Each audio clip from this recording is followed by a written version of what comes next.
ఇక్కడ నేను ఈవినింగ్‌కి స్నాక్ చేస్తున్నాను. నాకు 3-4 ఇయర్స్ బేబీ ఉందనమాట. సో, తన కోసం తనకి తగ్గట్టుగా మంచి ప్రోటీన్ ఫుడ్ స్నాక్ లాగా పెడదామనుకుంటున్నాను. వ్యూస్ కోసం కాదు గానీ, మీలో కూడా పిల్లలుంటారు కాబట్టి ఒక 10 మెంబర్స్ కన్నా యూజ్ అవుతుందేమో అని ఆశతో ఈ వీడియో షేర్ చేస్తున్నాను. బాయిల్ చేసుకున్న చికెన్‌లో ginger, garlic, half bread slice వేసుకొని మిక్సీ చేసుకొని బౌల్‌లోకి తీసుకోవాలి. దీంట్లోనే ఉప్పు, కొంచెం కారం, బ్లాక్ పెప్పర్, కొంచెం ధనియా, జీలకర్ర పొడి, సన్నగా కట్ చేసిన ఆనియన్స్, బాయిల్డ్ పొటాటోస్, అలానే కొత్తిమీర వేసుకొని బాగా కలిపి పెట్టుకోవాలి.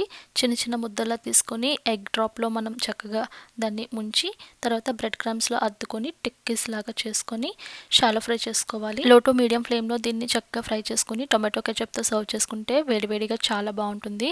నెక్స్ట్ కూడా ఇంకా నేను వీడియోస్ అయితే పోస్ట్ చేస్తాను. మీకు ఇంట్రెస్ట్ ఉంటే కనుక ఫాలో అవ్వండి. మంచి మంచి రెసిపీస్, మంచి ప్రోటీన్ ఉన్నది, తక్కువ ఆయిల్, తక్కువ మసాలాలతో ఉన్నది చూపిస్తాను. హెల్తీ ఫుడ్ తప్పనిసరిగా చూడండి. Thanks for watching this video.